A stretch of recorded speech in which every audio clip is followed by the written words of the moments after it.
Hello, and welcome to this week's edition of Situational Awareness. I'm your host, Mark. I play Glebnor, and I'm joined, as always, by the Chaos Crew. Rich playing Theo. Howard playing Taluga. And Ryan playing everyone else.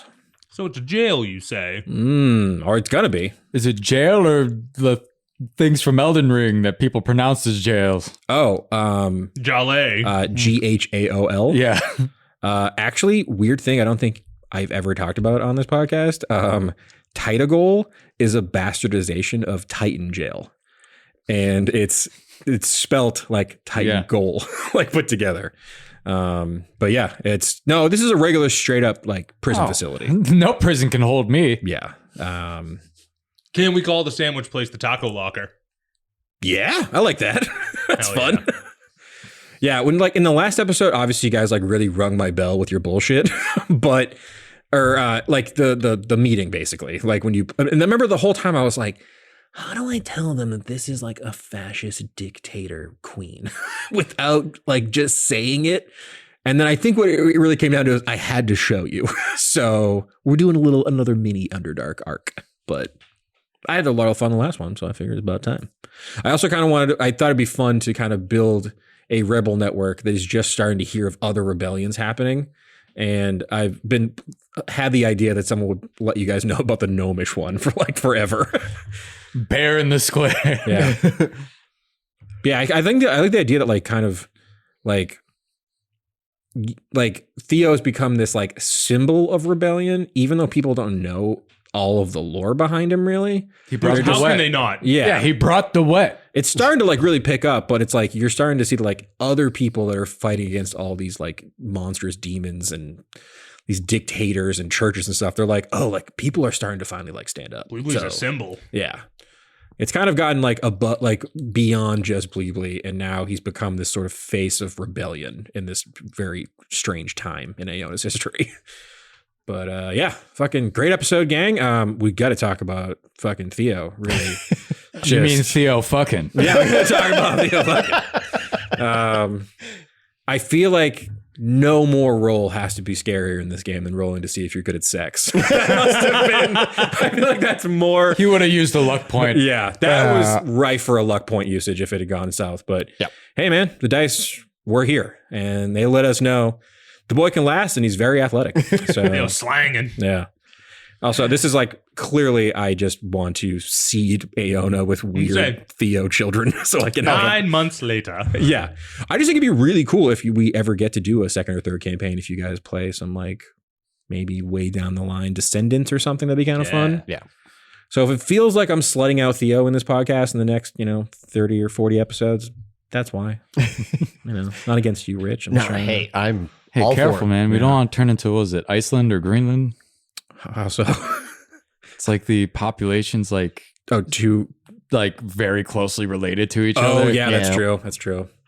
We're a bunch of inbred kids. A lot of fun races in Aeona to, kind of spread her out.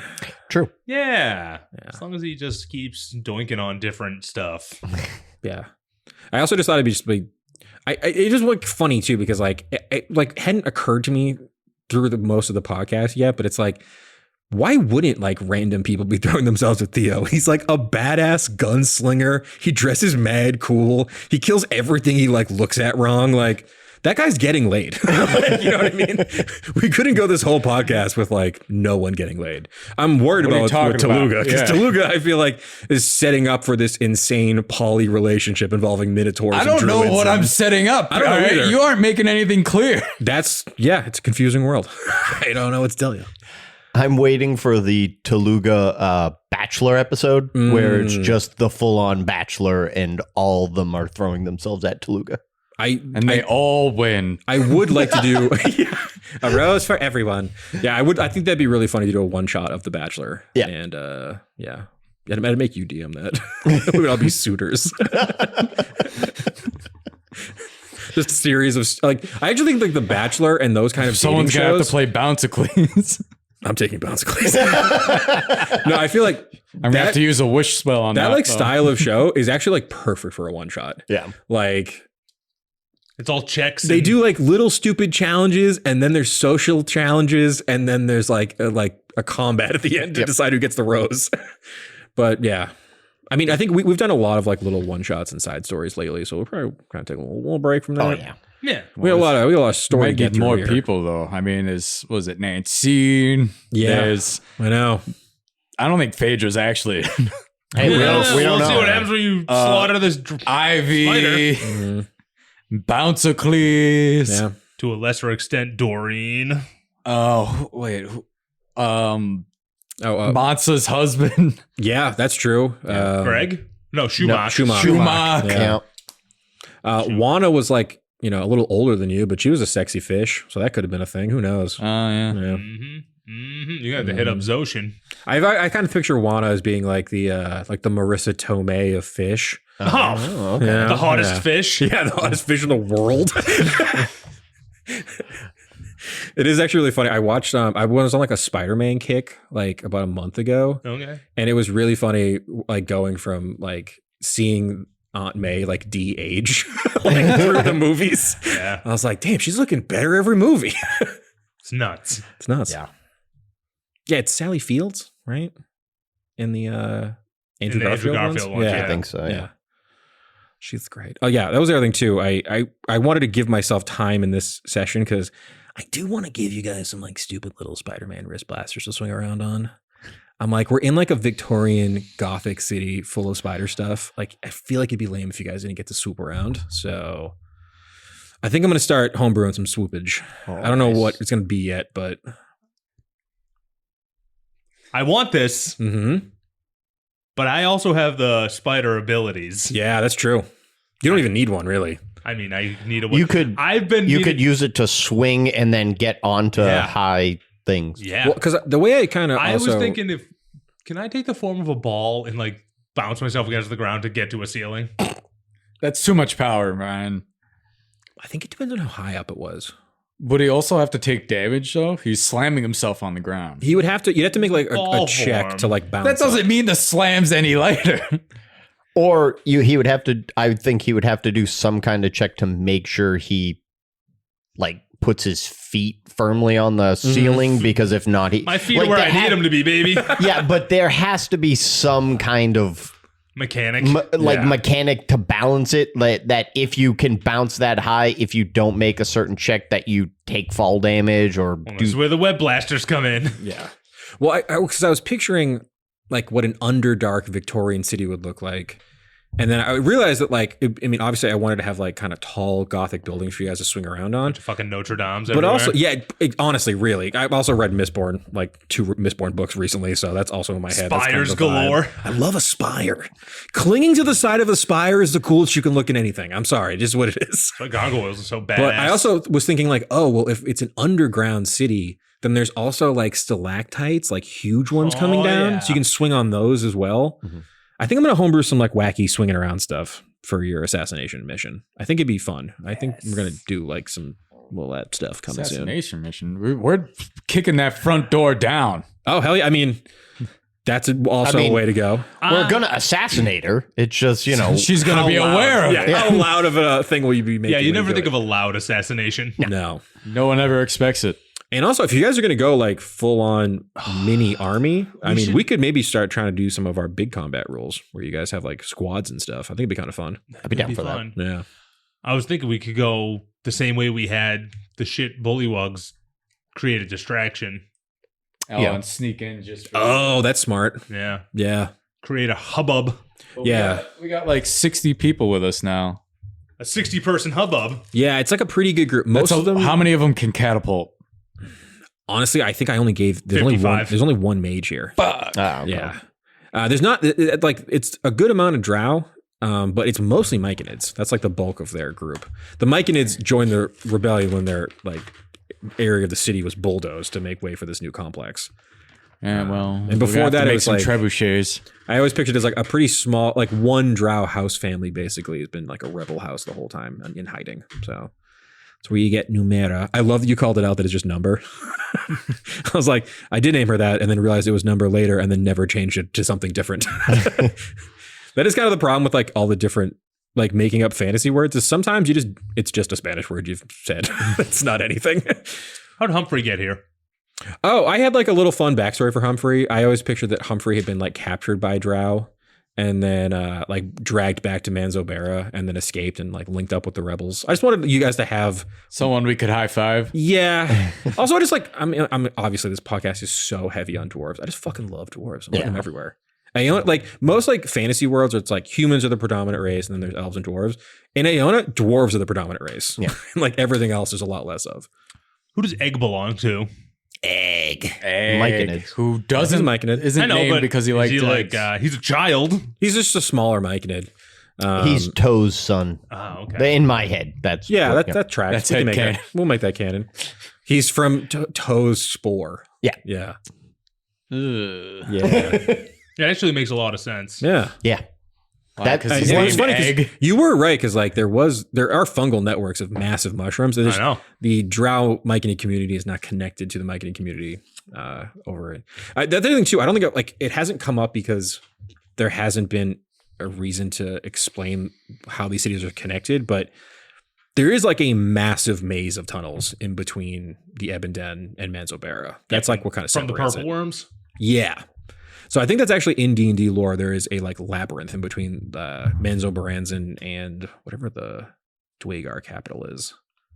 Grekelstug. Yeah. Yeah. Grekelstug. I love that name. So I mean, obviously Aeon is basically just like, you know, a goofy version of Forgotten Realms, essentially. Yeah. So I figured we'd take a little inspiration there. But yeah, there was one other thing that didn't come up that I thought would be fun, but the carriage took off way too quick in the last episode. Yeah, Tobble's just like in the road Yeah. somewhere. My boy Tarble. Yeah. Tobble. I miss Tobble. Yeah. So, I mean, I'm glad he didn't get caught up in everything because we don't know if he's good or bad, and if he was bad, then. So if he's bad and he's alive and then he's just like out there by himself, I'm cool with that. What? He's just a chill guy, man. yeah. He got me hooked up. He's a good dude. Yeah. Yeah. I also like the big reveal that like Phaedra's like a triple agent. Like she's spying on the Spider Queen for the rebels, and she's spying on Mansa for the Spider Queen.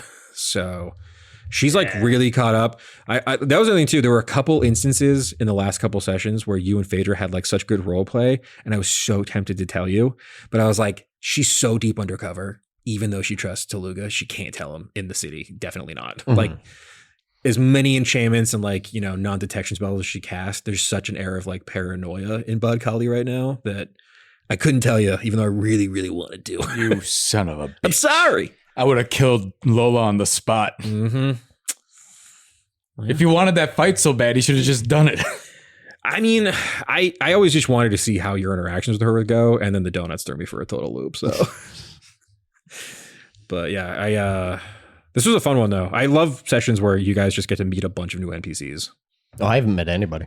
Yeah, you've been pretty busy. He met Kara pretty good. It was so funny because in the beginning of the session, I kept like slipping out of my fake, not French accent and just doing like vaguely British. And I was like, Ryan, you gotta lock the fuck in. Like the Drow are French. I'm like, not that French. Yeah. They're like, it's like French light.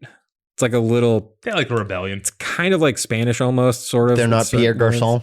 They're not, no. Sorry. But yeah, I'm really, really proud of you, Bleebly. You did so good in all your checks. Real quick, since Yarno got an earful, Yeah. he's safe and sound. ahead It of the sounds curve. like it. Well, from what you heard, it seems like he's on Gorepore riding through a sandstorm. So, Okay. yeah. Because if Yarno dies, I know. He's not going to die off screen. That would for Ryan's. I like how Rich is saying it not because I'm nice, but he's saying it because I'm a bastard. Yeah, that's what he's saying. He's like, if he's Because going to do it, he we- can do it in front of us. Because we love Yarno, he won't do it off screen. Hold on. Who says we love Yarno? I love Yarno. I love Yerg. Oh, I love Yerg too. I'm a big fan of the whole family lineage. But yeah, no, Ryan's I'm Team Yerg. emotional torture has to be that any NPC that we like or love will not die off screen because he wants to try and kill them in front of us. Or will kill them in front of us. One of the two. Variant mouse. Yeah. But that wasn't, we loved him, but wasn't a main like NPC character. Very Mouse is our best YouTube yes, fan, of course. 100%. I would like to apologize for killing you, Very Mouse. I feel like that is a dick move, but unfortunately, my friend, you were made to die in this world. So, yeah. I also just kind of I'm not going to lie, I wish there was like a better reason for it. But originally I was going to keep Variant Mouse alive and be the only survivor of the attack. But in my head, the bit of doing 5 questions on Variant Mouse was too funny. And in the moment, I wanted to see what Richard do with Speak with Dead. And then I had to get the actual answers from the snake. So Variant Mouse, you're our favorite fan. I love how loyal you have been since the beginning, basically. Yeah. But I had to kill you for the bit. Yeah. And this dice situations, and the bit comes first. It's fair.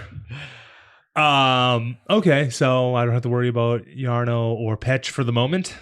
Yeah, not until they're back in front of us, You and better not fucking kill Petch. I did it once. I won't do it again. You kill Petch. That's you a kill lie. Petch. I'm derailing this whole campaign. That's a false sense of security. Oh, I won't do it again. Oh, fuck off.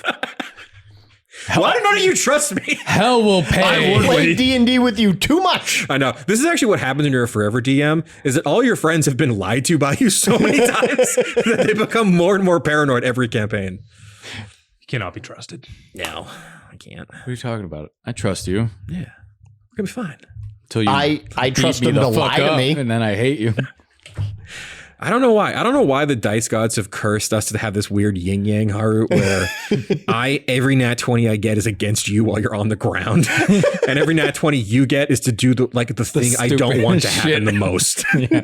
I'm like, don't roll a nat 20 for the eggs. And you're like, that's a nat 20 egg check. And I just get rocked. Nat 20 eggs, motherfucker. Yeah, I don't know. I'll have to do this dance forever. It's years. It is what it is. Yeah. Well, that was a real fun one. Congratulations, Theo. First one to get laid on the podcast. Yeah. Hell yeah. Yep. Definitely impregnated her. He went 2 rounds, so It's a good chance. There's a pretty good chance there. I feel like, probably not super safe. You're a wild card. Shooting from the hip more ways than one. Hey! Does he have to make an STD check? She does have fungus growing all over her. Yeah. You said mushrooms are growing out of her, so Constitution saving throw with advantage, if you wouldn't mind, Rich. Sure thing. No. every so often a mushroom grows on Theo. It's a 19. Okay. Clean as a Good. whistle. A shot of whiskey and a nice walk won't get rid of finger fighting. Everything's good. Feeling great. If anything, Theo, this is the best you've felt on this whole trip. Yeah. You're like about to do something that you feel worthwhile doing, freeing people, fucking with Krizik, and you got a real new spring in your step. So join us all next time, folks. It sounds like we're doing another siege. Mm-hmm. Siege 2. Right. Electric Boogaloo. So there will be a siege, subterfuge, and all manner of nonsense. Mark, take us out. Hey, everybody. I breezed through it last time, so please rate, review, subscribe. Be like Variant Mouse. Get killed on the podcast. It could be you. You could die too. It's siege time, baby. Keep it dicey.